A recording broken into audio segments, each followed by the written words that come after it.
Hello chess friends and welcome to Azar's chess channel and welcome to my best chess games of all time series. So today I wanted to show you a very nice King's Indian game again played by Black. It was a game played by Leonid Yurtaev against Yury Shulman.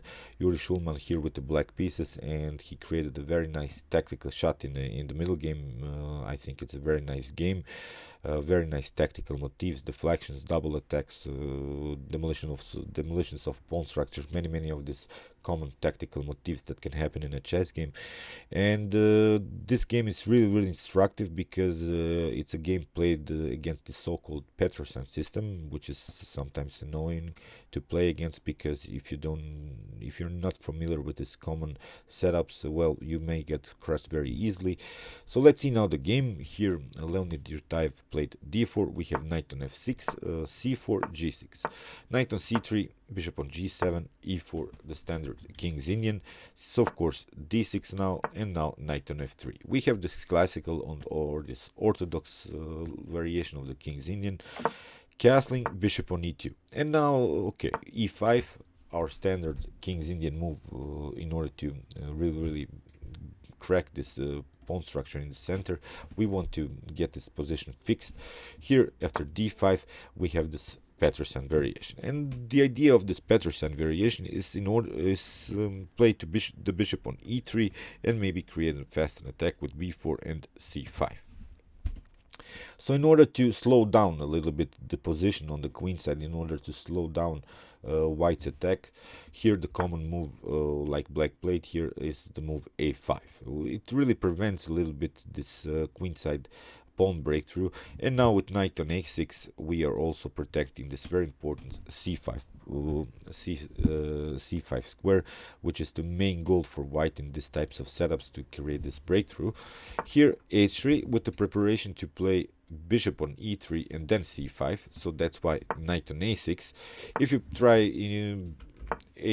bishop on e3 instead of h3, then you get knight on g4, which could really challenge the bishop on e3, and of course you have to retreat with the bishop because you don't want to lose the bishop pair in this early stage of the game. So that's why h3, knight on a6, and now white has many possibilities. One of the possibilities is to castle kingside here, play this common bishop on e3, and then with a3 b4 pawn breakthrough, so of course supported with rook on b1. But here white chooses the move g4. It's possible here for white to go even in this kingside attack because that's always the advantage of white. White has always this very nice pawn structure in the center, so it means that white has already gained some space on the fifth rank with this pawn. Of course the advantage of space is on white side, so that's why white has the flexibility in the game. White can choose here to castle kingside, to castle queenside, or even in some occasions to even stay with the king in the center. But here with the move g4, white sort of showed his cards that he's gonna that he's not gonna castle kingside here anymore. So in this example, white will probably stay with the king in the center or castle queenside. So here knight on c5, which is of course attacking the e4 pawn, queen on c2. And this queen on c2 is also an important move because in some variations white will try bishop on e3, then queen on d2, and then of course to trade off the bishops on h6. When the key defender, the bishop on g7, is off the board, then we can go maybe here h4 h5 in order to open somehow the h file and create a checkmate threat, or h7 or h8. But that's not now possible because queen on c2 is played. So you see the queen is on the light square, not on the dark square. It cannot support the bishop in the attack in this common attack on the king side. Still, white's attack has to be prepared because you cannot just go straight forward, push h4, because your g4 is hanging, so it has to be more prepared. The attack has to be fixed with maybe moves as f3 and similar ideas. So here c6. There is this principle which I also like to explain in my videos. I've talked about it many times. When you get attacked in the flanks, you should counterattack in in the center, the c6 move is perfectly fine. Here bishop on e3 was played, and now very important move a4. This a4 is the preparation from black's perspective.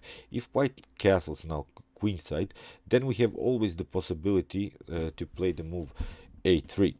After a3, maybe b3 or b4. This could really liberate this very important diagonal for the bishop. So if the situation somehow changes in the center, if we manage to push this e4 pawn with a pawn breakthrough, then of course we have to also get rid of our knight. But in long terms, I've seen many games in the King's Indian that after this a3 move and b3, this bishop on g7 becomes a monster bishop. It becomes too strong.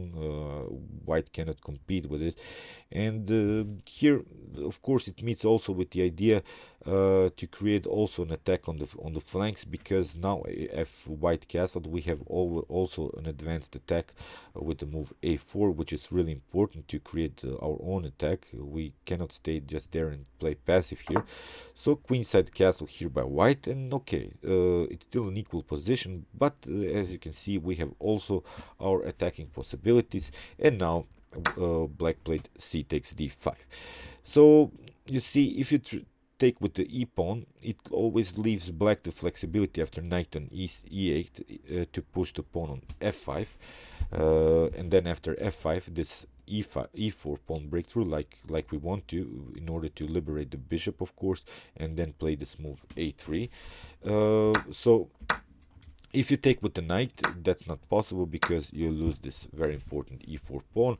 So that's why c takes d5 has to be played. Now queen on a5. So black is trying to finish the development. Of course, with bishop on d7, black has finished then his whole development. He played with all of his pieces, connected the rooks, castling, moving the queen from the 8th rank. So then of course it's a very nice position for black. Here knight on d2, which is the preparation now maybe to push even f4 or this f3, then h4 h5 common idea. So bishop on d7 and now g5. Okay, what to do now? You see, if you try knight on h5, then probably white will take, because after g takes h5 you get a weakened pawn structure around the king. So here, if you try knight on e8, it's a little bit too passive, because you have to play another move with your knight in order to connect the rooks again, which is very important to have the rooks connected. And white will be maybe faster on the attack with h4 h5, so it could be an annoying attack. So that's why here Yury Shulman finds a very nice tactical idea. He plays knight takes on e4. And you see now the problems, because we took after c takes d5, white was forced to recapture with the c pawn. Now the c file can get opened, and we can create discovered attacks on the queen and the king. Here knight on e4, and now knight takes on e4, queen takes on e4. If you try knight takes on e4, that's not good, because we have rook on c8, and if you try knight on c5, we can simply go with our main idea. A3, b3 has to be played, and now simply capture the knight on c5. Okay, it seems that it's in an equal position, but again, I'm pointing out that black has now really the possibility to push the pawn b5, c4, b4, many ideas, just in order to open here the files for the rooks. And again, the queen and the king would be then endangered if these rooks have free files. So the other thing is that now white's idea to create this checkmate idea is not so strong, because if you try to push here h4 h5 and then maybe open somehow the h file, you cannot play this move bishop on h6, because you have already played the move g5.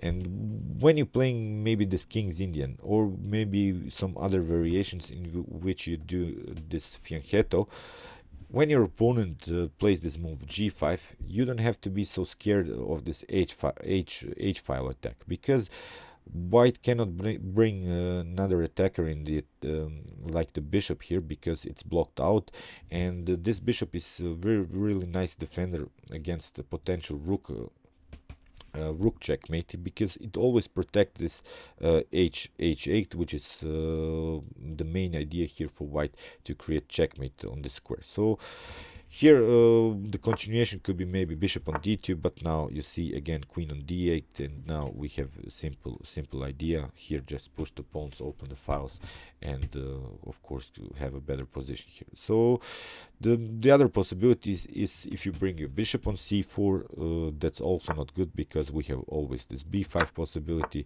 After maybe knight on d6, we can play rook on c7, still staying on this very important c file. Here we can simply capture, and again with the same idea, just go a3, and then after that maybe e4, or maybe even c3. These rooks are really tough to handle for white's king. Basically it's game over, because we have a really nice attack on the b, c, or maybe a file. I think white cannot defend here anymore. So if you try maybe here knight on c3, then again this very important move a3, just in order to weaken, because after b3 the knight is hanging. And here you can try maybe bishop on d2, but now again very important move e4. It has to be you have to be familiar with this move, because it liberates the bishop. Now again, if the king tries to escape from the c file, we can simply take, and then after that even take with the rook. So you see, this will be really nice attack. Now we have again possibilities maybe to play bishop on a4. Again, many weaknesses around the king. Basically it's game over. So here, so after knight takes on e4, queen takes on e4 was played, and now bishop on f5, we have a tempo. If you try maybe queen on c4, then we have again rook on c8. If the king tries to escape, of course we can take the queen. So when you get away with your queen now, then we have again rook takes on c3, b takes c3, queen on c3, and it's checkmate. So you see, deadly attack on the c file we have here. So here after bishop on f5, white played queen on h4, and again rook on c8, again with the preparation to play the move a3. So that's why king on d2, in order to escape maybe with the king. But now rook takes on c3, another sacrifice, b takes c3, and now queen on d5. You cannot move the king here on e1, because you lose the rook on h1. And if you try king on c1, then we have queen takes on a2, with the checkmate threat on c2. So you can try maybe bishop on d3, but now after bishop on d3, rook takes on d3, now queen on a1, and you lose the rook again on h1. This is of course a completely winning endgame, because we have now the pass pawn, which cannot be stopped by white. So here, that's why after queen on d5, bishop on d3 was played, and now bishop on d3, we have queen on b4. But now very nice discover check. Here bishop on f1, the king has to move, king on c1, and now white can simply take. Queen takes the rook on h1 again. Here queen on d6, but now queen on a3, and in this position white resigned, because black is a piece up. You see, black first sacrifice the knight, then the rook, but in the outcome you see black continues the game with the bishop up, and of course it's a completely winning endgame here for black.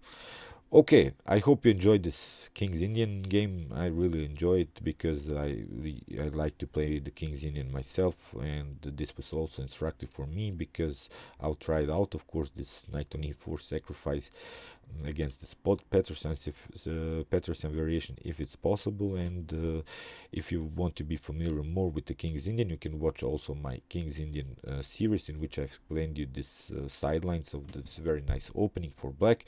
And if you want to have an opening against e4, you can also watch my hyper accelerated Dragon Sicilian defense series. Thanks you for watching, guys, and chess is the best, of course.